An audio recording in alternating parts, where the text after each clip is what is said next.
eu queria trazer, Lori, um pouco do que diz também a diplomacia brasileira e por que a diplomacia brasileira e o governo Lula não querem esse tipo de classificação. E aí a gente tem também já a reação do presidente Lula, que ele disse que, inclusive, ele ficou triste com a notícia de que o secretário dos Estados Unidos, um tal de Marco Rubio, disse que os nossos criminosos são terroristas e que os americanos podem fazer intervenção. Ele falou que é a primeira vez que o presidente se pronuncia sobre... ele falou que não aceita ser tratado como moleque, nessa primeira vez, então, que ele está se pronunciando sobre isso. E ele também disse, pouco tempo antes dessa fala, o Palácio do Planalto disse que é deplorável que, mais uma vez, integrantes da família Bolsonaro viajem aos Estados Unidos para defender intervenção estrangeira no Brasil. E aí, Lori, eu queria que você analisasse, porque no caso das tarifas, o governo Lula conseguiu colar muito o discurso de afronta à soberania nacional, porque nenhum brasileiro gosta de ser tarifado, de ter os seus produtos tarifados, isso prejudica a economia brasileira. Nesse caso, a gente está falando de uma questão de segurança pública, que é uma pauta de esquerda e de direita, que afeta os brasileiros, que os brasileiros se incomodam com a violência no Brasil, isso é um fato. Inclusive no YouTube, no nosso chat, todo mundo está falando muito sobre isso. Então, o governo ficou numa sinuca de bico, você acha, Lori? Porque se criticar essa decisão dos Estados Unidos, pode parecer que o governo brasileiro está defendendo os criminosos. Como que você acha que o governo brasileiro vai lidar com isso? E se o governo brasileiro vai ter alguma saída nesse caso, ou se essa é uma vitória declarada do bolsonarismo? Sim, para tudo, todas as perguntas. Em primeiro lugar, a questão das tarifas, né, que acabaram sendo associadas à campanha do Eduardo Bolsonaro nos Estados Unidos, prejudicou os bolsonaristas e, inclusive, afastou o agronegócio dos bolsonaristas, né? O agronegócio passou a buscar uma alternativa, por exemplo, no nome do Ronaldo Caiado, né? E por quê? Porque as tarifas prejudicam o agronegócio. Então, eles sentiram que isso não é um aliado, quem defende tarifas contra commodities brasileiras, como aconteceu naquele caso.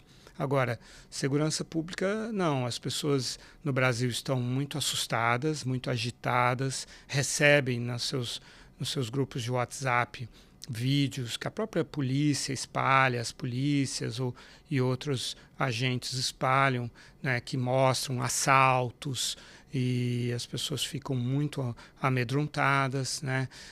Então, existe um ambiente muito fértil para medidas que parecem mais duras contra o narcotráfico. E acho que o palavreado que o presidente Lula adotou hoje não é politicamente eficaz, né? Você vem dizer que o nosso crime organizado não é terrorista, parece realmente que ele está defendendo o crime organizado.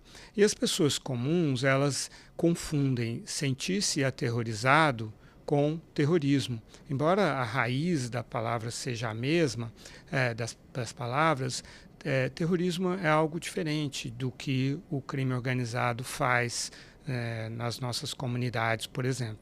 Eu estive já em território ocupado pelo narcotráfico no Morro do Alemão, eu cobri a guerra entre o Dudu e o Lulu na Rocinha, eu estive nas comunidades mais dominadas pelo narcotráfico em Fortaleza, aqui em São Paulo também, e eu também estive com o Hezbollah, Hamas, Jihad Islâmico, Estado Islâmico, Al-Qaeda, Talibã, Farc. E eu sei a diferença entre esses dois grupos de atividades. Assim. Então, realmente, o Brasil precisa adotar medidas muito mais eficazes contra o crime organizado. Não é aceitável que haja territórios onde a polícia não possa entrar, onde os moradores tenham que obedecer ao crime organizado, onde comerciantes tenham de pagar pela sua segurança para não serem ameaçados por ladrões, por assassinos e assim por diante. Tudo isso é inaceitável, realmente. Juízes corruptos, policiais corruptos, a infiltração do crime organizado na política, vereadores que trabalham para o crime organizado, advogados, deputados e assim por diante. Tudo isso precisa ser limpo, nós não podemos mais tolerar isso.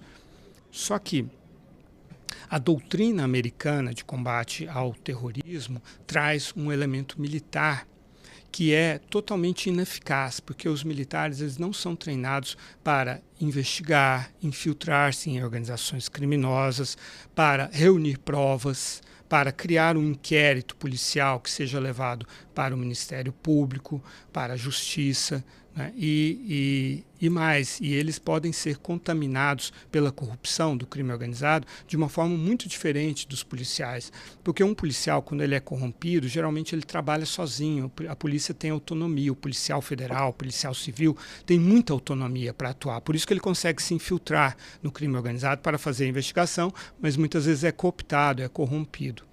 É ruim? É, mas um soldado, um cabo, um sargento, um capitão do exército ser cooptado pelo crime organizado tem consequências muito piores. Por quê? Porque as Forças Armadas atuam como um corpo, não há um indivíduo. Todo o treinamento do soldado é no sentido de perder a individualidade, senão ele não vai para a guerra, senão ele não faz a guerra, ele não obedece ordens que podem levar à sua morte. Então, são entidades absolutamente diferentes, e quando um soldado é corrompido, ele também leva essa corrupção para toda uma unidade das Forças Armadas. E isso aconteceu na América Latina, por exemplo, em outros países. Então, e aí é muito mais danoso você ter a corrupção nas Forças Armadas, como aconteceu na Venezuela, inclusive, né? Então, no Peru também, no Paraguai, em certa medida. Então, assim, isso é uma exposição que as Forças Armadas não devem ter e, aliás, o Brasil não precisa que elas tenham, porque elas não são eficazes. Porque na guerra você é treinado para matar o inimigo e destruir o alvo, que é correto. Imagina os ucranianos tentando investigar os russos, se infiltrar e tentar entender, tentar criar provas contra os russos. Isso não é necessário e não é bom numa guerra. Na guerra você tenta expulsar o inimigo que está ocupando o seu território, é disso que se trata.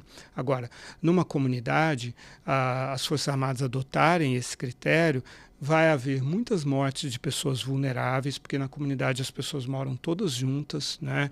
E aí, se você abre fogo numa rua daquela, num lugar que é